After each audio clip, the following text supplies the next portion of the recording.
자, 그럼 이제 조금 더 깊이 들어가 보도록 하겠습니다. 오늘은 블루.ai의 강정수 박사와 함께 이야기 나눠보겠습니다. 안녕하세요, 박사님. 안녕하세요. 네, 반갑습니다.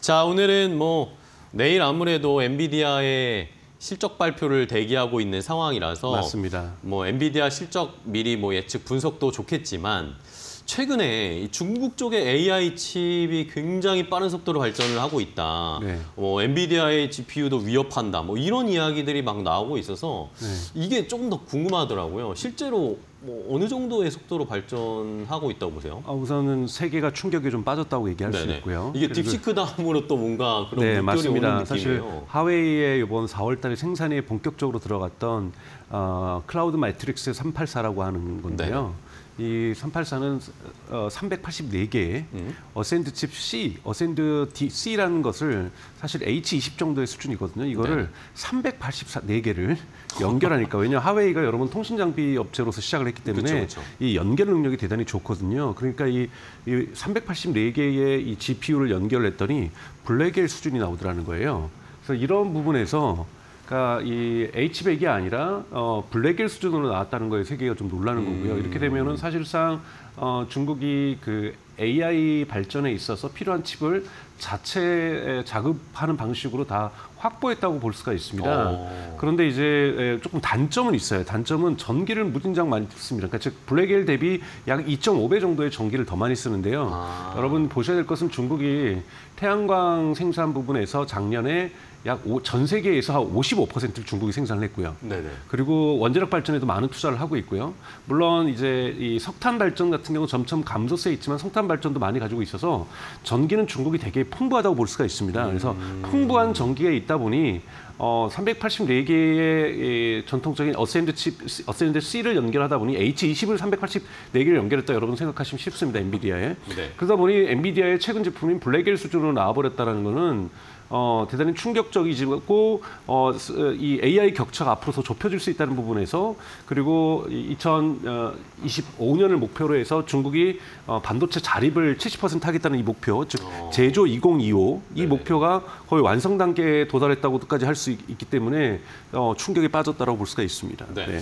자, 그러면은 결국에 중국에서 항상 최근에 추진하던 정책들이 정부가 집중적으로 자본을 투입을 해서 이걸 성장시킨 다음에 이러면서 이제 제로섬 게임을 해버리는 그런 전략을 많이 사용하고 있는데 반도체 굴기를 넘어서 이제는 AI 굴기라고 해서 또 새로운 단어들이 막 나오고 이 AI 시장 쪽에서의 강력한 경쟁력을 지금 높이고 있는데 근데 이게 어쨌든 중국이 계속 이렇게 투자를 하는 이유는 어떻게 보면 미국이 단초를 제공한 것이다. 네.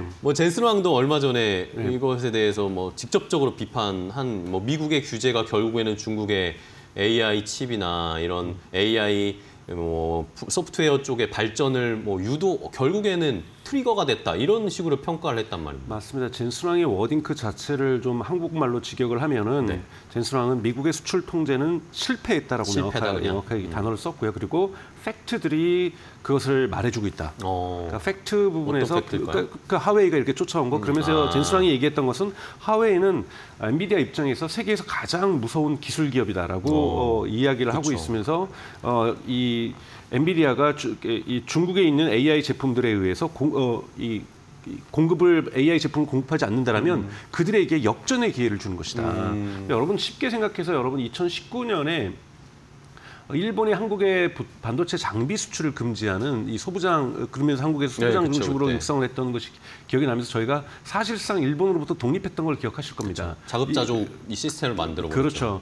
그래서 그것이 하나의 트리거가 됐던 거죠. 일본이 우리에게 규제를 했던 것이 한국 반도체 산업의 성장에 도움이 됐던 것처럼 미국의 지금 젠슨 왕이 얘기하고 있는 것은 미국이 지금 AI 관련된 고성능 반도체 칩에 대한 제한 그리고 또 하나 미국이 제안하고 있는 것은 ASML 즉 네덜란드에 있는 이 노광 장비 만드는 것이죠. 즉 이것이 있어야 웨이퍼에 흔히 말하는 회로를 그릴 수가 있는데요.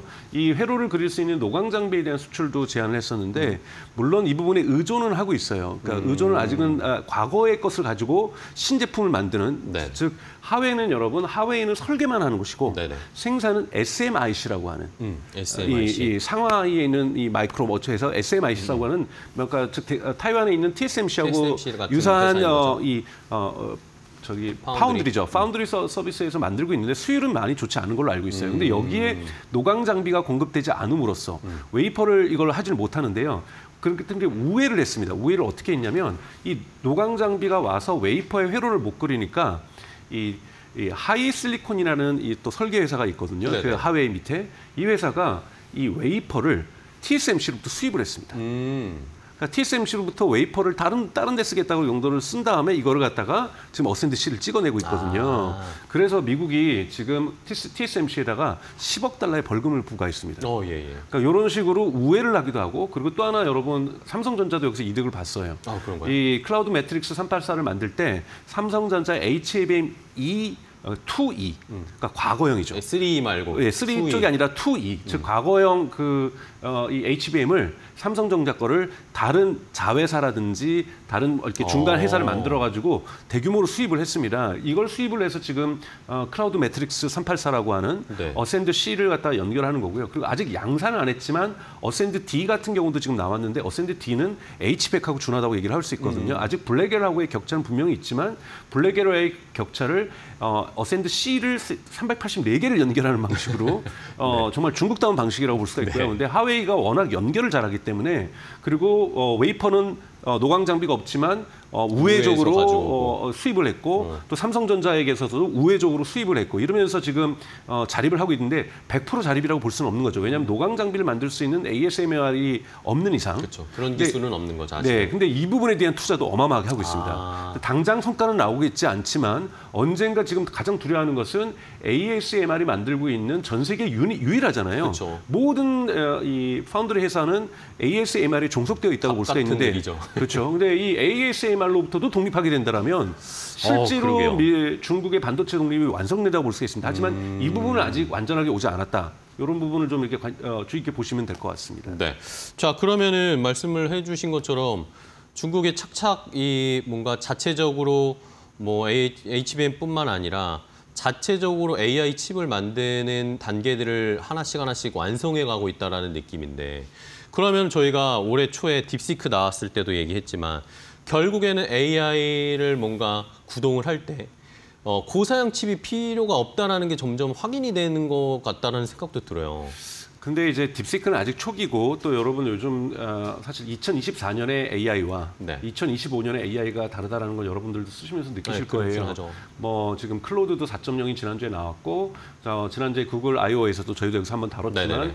구글 I/O에서 이 제미나이 2.5 프로가 나왔고 곧 3.0도 예고되고 있고 또 6월 달에는 오픈 AI 챗GPT도 챗GPT 5를 지금 출시하겠다고 얘기를 하고 있고 네네. 지금 X.AI도 지금 3.0에서 2월 달에 3.0을 발표했는데 3.5로 나오겠다고 얘기하는 것은 AI가 지금 그러니까 AI가 대중 서비스로 전환되면서 한국도 지금 오픈 AI가 지사를 열기로 했잖아요. 한국에. 그렇죠. 그러니까 그만큼 이용자가 한국에 많다라는 거고 점점 AI에 대해서 흔히 말하는 추론하고 직접 이용하는 시장 자체가 워낙 커지기 때문에 AI 수요는 앞으로도 계속해서 폭발적으로 이제 시작점에 있다고 볼 수가 있고요. 폭발적으로 증가할 수가 있습니다.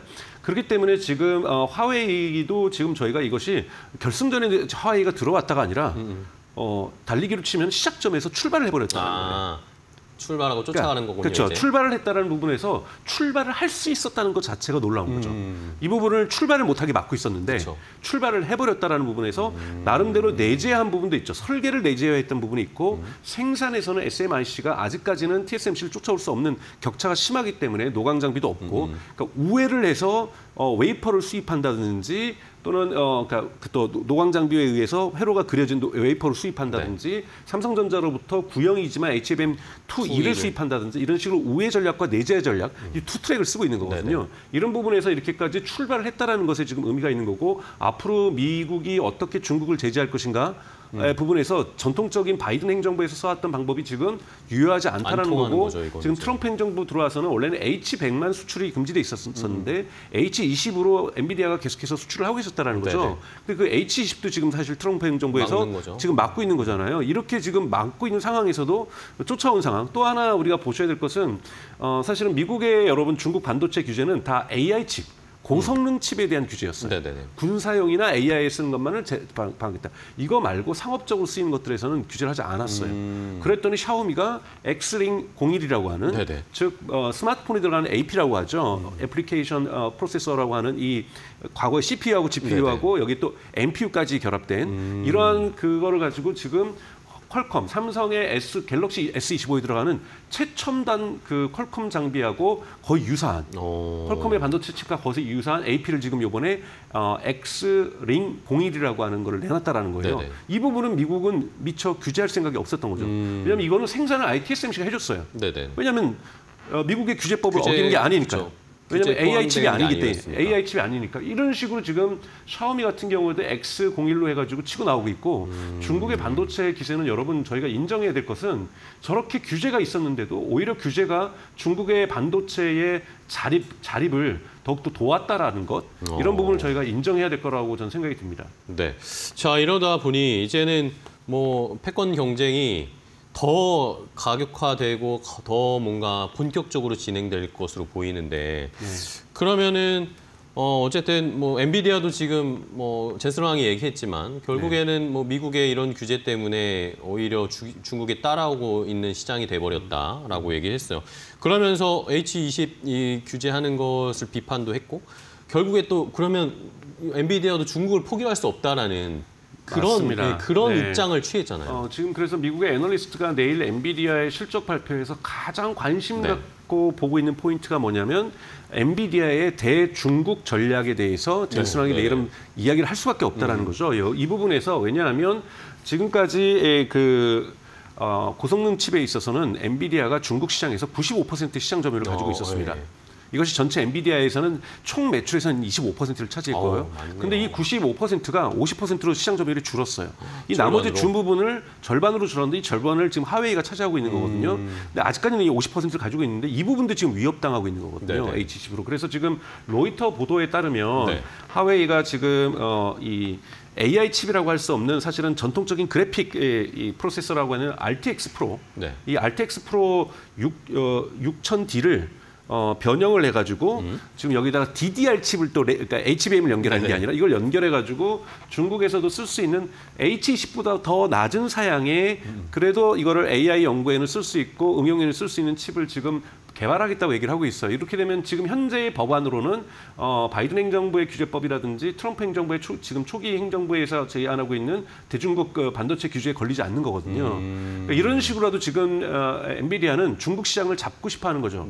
왜냐하면 어차피 고성능 부분만 수출을 하지 않는다라면 이런 저사양 부분에서 특히 이 저사양 부분은 어디에 쓰일 수 있냐면 AI를 훈련시키는 것이 아니라 대중 서비스를 운영할 때 운영할 때는 훈련대보다는 더 낮은 사양이 필요할 수 있고 여기는 또 여러분도 아시는 것처럼 프리오사 이런 것처럼 전용적인 NPU 칩이 쓰일 수 있는 거잖아요. NPU 칩 정도는 아니지만 이런 RTX 구형 그래픽 프로세스로 GPU로 공급함으로써 그것마저 개발하려고 하는 수요를 좀 억제하고 싶고 여기에서 엔비디아가 적절한 수준에서의 중국의 매출을 유지하고자 하는 전략들 이런 부분들을 지금 잡고자 엔비디아도 지금 하나의 뭔가 상품을 내놓으려고 하고 있는데 아마 내일 정도에 컨퍼런스 콜에서는 애널리스트의 질문은 모두가 그리로 집중되는 거예요. 전체 AI 칩에 대한 지금 수요는 전혀 흔들림이 없습니다.